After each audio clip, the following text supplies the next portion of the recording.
Hello everyone, Wenzeltron here, and today we're doing another video. We're going to do a Genji one. And this one's going to be more about how to balance a hero because, as we're all seeing now, and this is really not too much of an issue at my level of play, say in Gold Platinum range, but in coordinated play, in the HGC, Genji's becoming an issue. And to me, he needs to be balanced. And so this video is going to be about mobility creep, and also resets. And so, without further ado, we're going to start with resets.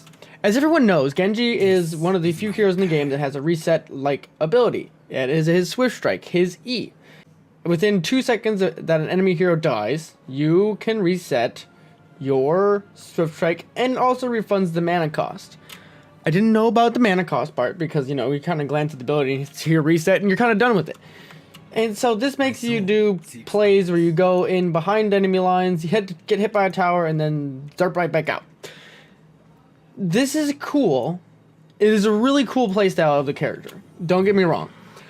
But the problem is when you have these situations where Genji is so prioritized past the Anubarak and the Uther currently, being able to get to the point, because I saw so many games this weekend that when Genji gets... or not Genji, where the enemy teams both get into that kill zone, where you're in that final 10% of your health or so, that the team that has the Genji, because they have that targeted burst, like Genji, winds up winning the team fight because they're the one that gets the resets to continue the team fight.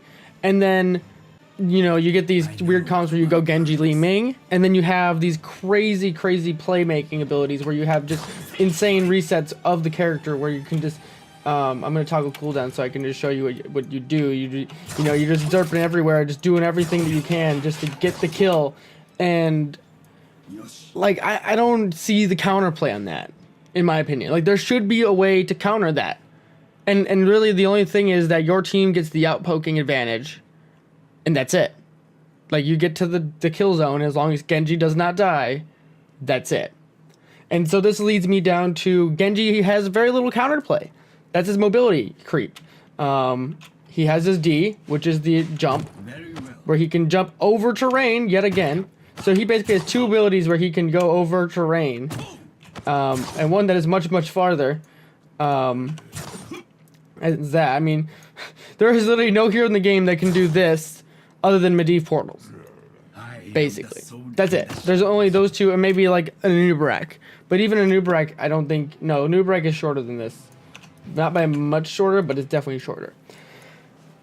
So I don't really know how you fix this thing. The idea that I was thinking about as I was coming up with this video is, first you'd want to do something with Genji's E, in that you probably reduce the distance of it, in my opinion, because you shouldn't be able to go through. So if we look at the length of this lane, you can probably go, let's see, from the gate to the lane.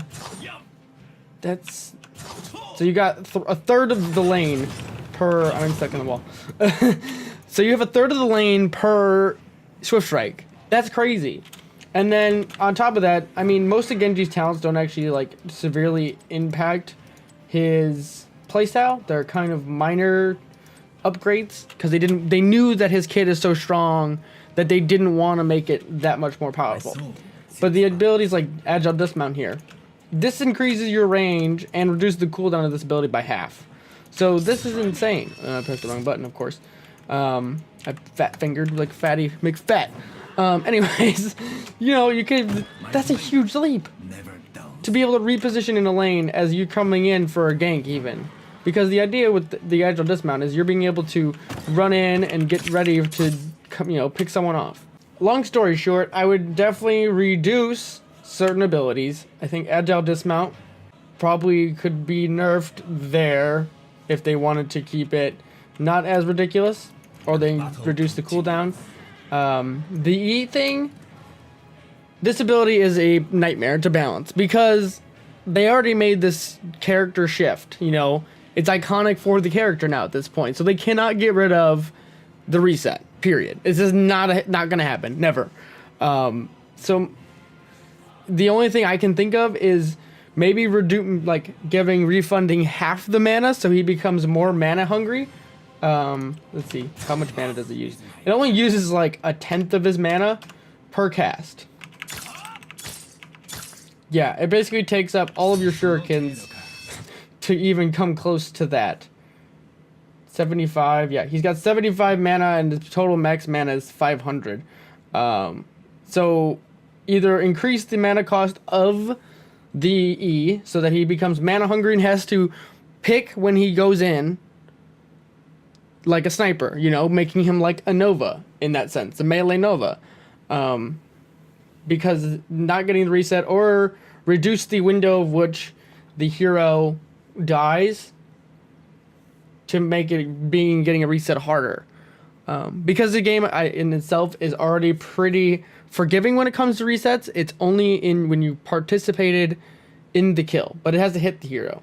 So I don't know. What are you guys' thoughts on Genji, and how do you think you could change Genji to make him a little bit more counter playable? To me, Genji gets hard countered by point and click stuns. So to me, as a tank player, I would play as Diablo, and then whenever Genji gets too close to a wall, you slam him into it, get the stun bonus. Or you go variant, and you go variant taunt. Anyone else, I have a really hard time figuring out how to counter Genji. But I mean, the two that I named off here with the variant and Diablo, those allow you to set up other plays in that. So you need to coordinate with your team, and obviously in Hero League, it's a little bit harder, but if you're playing with Team League, it is somewhat manageable, kind of. But if the Genji's playing around his cooldowns well enough, I mean, maybe they can increase the cooldown of Swift Strike. It is a 12-second cooldown, so yet again, it's a nightmare. It's a nightmare with all the mobility that this character does have, and it's a good representation of where things are going with it, which is not in a fun way sometimes because of skilled players. So I think that's going to do it for this one. And yeah, I hope to stir it up a little bit on this one and see what we can get out of this, because I know it's becoming a problem for some of you guys that have played the game at even a higher level than I do. I haven't really seen this too much, but I understand the frustrations of it, and it's not fun. And I've heard a lot about like the auto attack while moving stuff, making the game not feel so good in certain situations. So thank you all for watching, and please don't forget to like the video and check out some of my other videos that are now going to be coming up on screen in a second. And I'll see you all next time. So check me out on Twitch, where I'm going to be streaming this stuff instead of doing videos like this. So I will see you all later. Peace out.